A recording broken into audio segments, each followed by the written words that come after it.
বিন্যাস করতে হয়, ভাষার বদল করতে হয়। তাই তিনি ইংরেজিতে লিখে 1913 সালে তিনি নোবেল প্রাইজ পেয়েছিলেন। এবং রবীন্দ্রনাথ নোবেল প্রাইজ পাওয়ার পরে বলেছিলেন যে বিশ্ব সাথে যোগ যেথায় বিহারও, সেইখানে যোগ তোমার সাথে আমারও।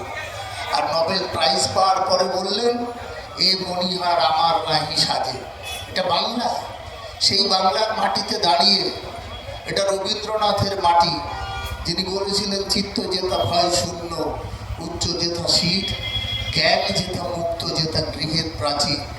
এই বাংলা নজরুলের বাংলা। তিনি লিখেছিলেন, বলো বীর চির উন্নত মম শির, শির নেহারি নত শির ওই শিখর হিমাদ্রি। এটা হচ্ছে কাজী নজরুলের বাংলা, যে বাংলায় দাঁড়িয়ে যারা এখানে বাংলা ভাষাকে নিয়ে সমালোচনা করছে। আপনারা জানেন যে এই বাংলায় দাঁড়িয়ে রাজা রামমোহন রায় সতীদাহ প্রথা রদ করেছিলেন। এই বাংলায় দাঁড়িয়ে ঈশ্বরচন্দ্র বিদ্যাসাগর যেমন বর্ণ পরিচয়, তেমনি সাথে সাথে বাল্য বিবাহ রোধ এবং বিধবা বিবাহ চালু করেছিলেন। এটা বাংলার মাটি, এই বাংলায় কৃষ্টি সংস্কৃতির মাটি, যে বাংলায় আমরা বলি মোদের গরব মোদের আশা ও মরি বাংলা ভাষা। এখানেই ডিএল রায় গান গেয়েছিলেন যে ধর্মধান্যে পুষ্পে ভরা আমাদের এই বসুন্ধরা।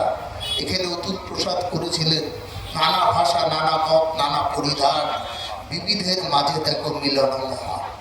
এই বাংলার কৃষ্টি, এই বাংলায় রামকৃষ্ণদেব জন্ম নিয়ে বলেছিলেন যে যত মত তত পথের কথা। সেই বাংলায় দাঁড়িয়ে বাংলার বিদ্বেষের বিরুদ্ধে যারা বলছে, বিবেকানন্দ বলেছিলেন জীবে প্রেম করে যেই জন, সেই জন সেবী সেই ঈশ্বর। সেই বাংলা ভাষাকে নিয়ে আলোচনা হচ্ছে।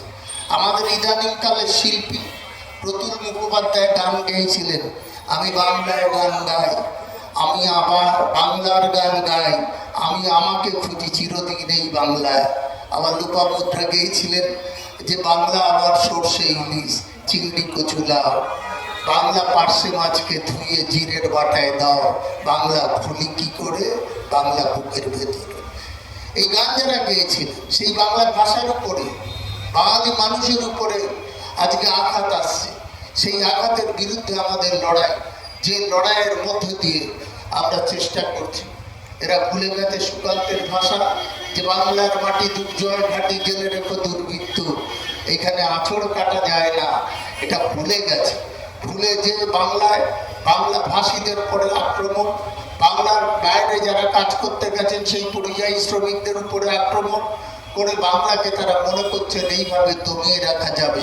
কিন্তু আপনাদের ভাবতে হবে যে এই বাংলা আমাদের যারা জন্ম নিয়েছেন, যারা বড় হয়েছে এই বাংলায়, আপনারা জানেন যে বিবেকানন্দের আদর্শে উদ্ভাসিত হয়ে তিনি মার্গারেট নোবেল সিস্টার নিবেদিতা হয়েছিলেন। এটা আমরা জানি। আমরা বিশ্ববন্দিতা মাদার টেরেসার নাম করি, অ্যাগনেস ব্রোগেঞ্জা তার নাম ছিল। তিনি ভারতবর্ষের মাটিতে দাঁড়িয়ে বিশ্ববন্দিত মাদার টেরেসা হয়েছিলেন।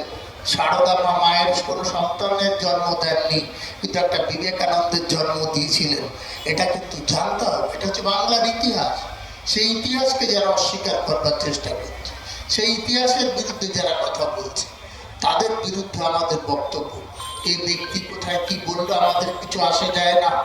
বাংলার মাটিতে দাঁড়িয়ে মমতা ব্যানার্জি তিনি চেষ্টা করছেন বাংলার বাইরে যে সমস্ত শ্রমিকরা আছেন, দিদিও বলেছেন যারা ওখানে কাজ পাচ্ছেন না আমাদের রাজ্যে আসুন, আমরা তাদের জোগাড় করে দেব। আমরা জানি আমাদের 1,87,000 কোটি টাকা পাওনা আছে। আমরা জানি এনআরইজির টাকা বন্ধ রেখেছে। আমরা জানি জল জীবন মিশনের টাকা বন্ধ রেখেছে। আমরা জানি জিএসটি যে ডিভ্যালুয়েশন হয় তার অর্থ বন্ধ রেখেছে। আমরা জানি আমাদের দপ্তরের, আমি যে দপ্তরের মন্ত্রী সেই দপ্তরের টাকা বাকি আছে। কিন্তু এই করে বাংলাকে কোনোভাবে যখন পেরে উঠছেন না, বাংলাকে দমানো যাচ্ছে না, তখন বাংলায় এই ধরনের নতুন করে একটা চালু করবার চেষ্টা করেছিল।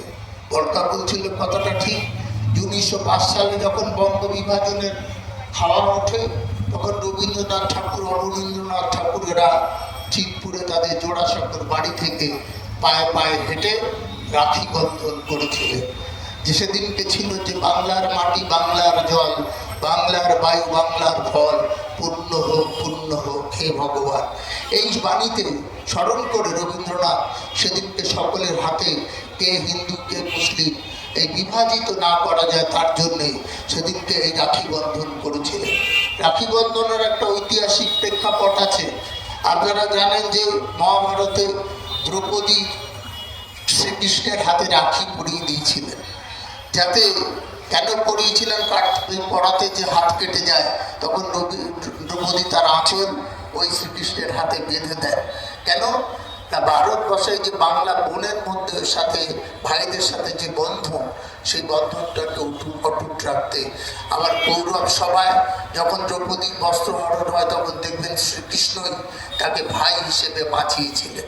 এটাই হচ্ছে আমাদের ঐতিহাসিক প্রেক্ষাপট বলুন, বাংলার বর্তমান প্রেক্ষাপট বলুন। সেখানে দাঁড়িয়ে কিছু মানুষ বাংলাকে এইভাবে চেষ্টা করছেন নিজেদেরকে গুলিয়ে দেওয়ার জন্যে। আমি তাদের বলি যে আপনাদের নিজেদের ইতিহাস সম্পর্কে জানতে শিখুন। এখানেই প্রথম 18 বছরের ক্ষুদিরাম ফাঁসির মঞ্চে গিয়েছিলেন। এখানেই বিনয় বাদল দীনেশ চার্লস টেগার্টকে মারতে আমাদের ডিবাগের যে অফিস ছিল সেইখানে আক্রমণ করেছিলেন। আবার প্রায় 89 বছরের বৃদ্ধা মাতঙ্গিনী হাজরা ওই তিরঙ্গা ঝান্ডাকে হাতে রেখে সেদিনকে বন্দে মাতরম ধ্বনিতে এটা করেছিলেন। আপনারা ভালো, রবীন্দ্রনাথের দুটো গান, একটা ভারতবর্ষের জাতীয় সঙ্গীত জনগণ মন অধিনায়ক, আর একটা ওপার বাংলার বাংলাদেশের জাতীয় সঙ্গীত ও আমার সোনার বাংলা আমি তোমায় ভালোবাসি।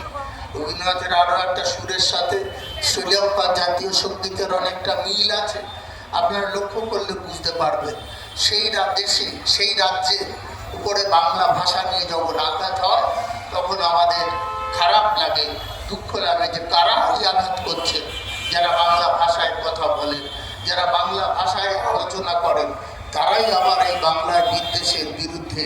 তারা বলছেন না যেটা বাইরের রাজ্যগুলোতে হচ্ছে এটা বন্ধ হওয়া উচিত। এটা ভারতবর্ষের এখানে বাংলা যারা অন্যান্য রাজনৈতিক দলের নেতারা আছেন তারা সে কথা বলছেন না।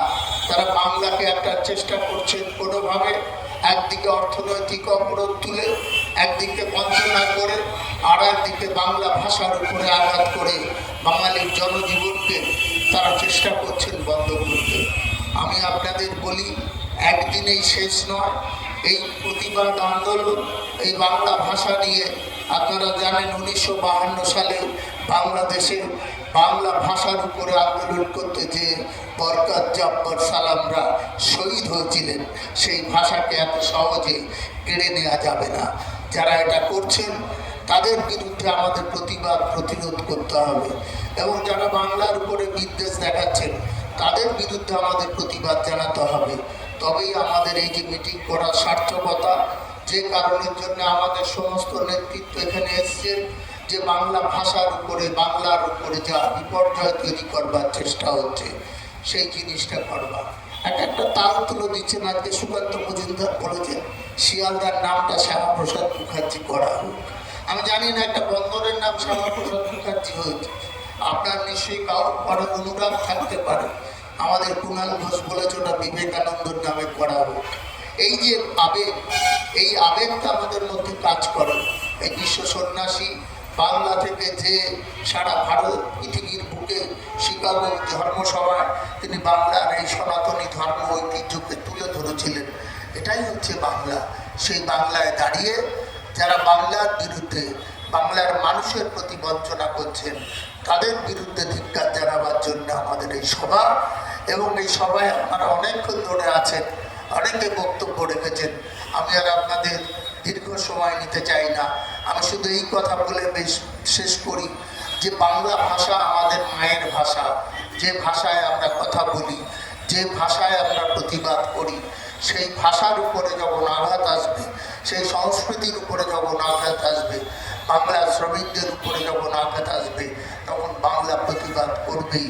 কারণ এই বাংলা প্রতিবাদের মাটি, যে মাটি থেকে সঞ্চারিত হয়। এখানে আপনারা যখন সংসদে ঢোকেন তখন বঙ্কিমচন্দ্রের বন্দে মাতরম সুজলাং সুফলাং মলয়জ শীতলং এই গানটা দিয়ে শুরু হয় সংসদ, আর জনগণ দিয়ে শেষ হয়। সেই ভাষাকে এইভাবে শেষ করা যায় না। যারা চেষ্টা করছেন তারা মূর্খের স্বর্গে বাস করছেন। তাদের আমি বলি আপনারা চেতনায় ফিরে আসুন। রবি একটা গান হয়েছিল, ভূপেন হাজারিকা গেয়েছিলেন যে সবার হৃদয়ে রবীন্দ্রনাথ, চেতনায় নজরুল। সেই জায়গায় আপনারা আসুন, এসে বাংলার প্রতি সুবিচার করুন। এই কথা বলে সকলকে আমার আন্তরিক অভিনন্দন, কৃতজ্ঞতা জ্ঞাপন করে আমার কথা শেষ করছি। জয় হিন্দ, বন্দে মাতরম, তৃণমূল কংগ্রেস জিন্দাবাদ, মমতা বন্দ্যোপাধ্যায় জিন্দাবাদ, অভিষেক বন্দ্যোপাধ্যায়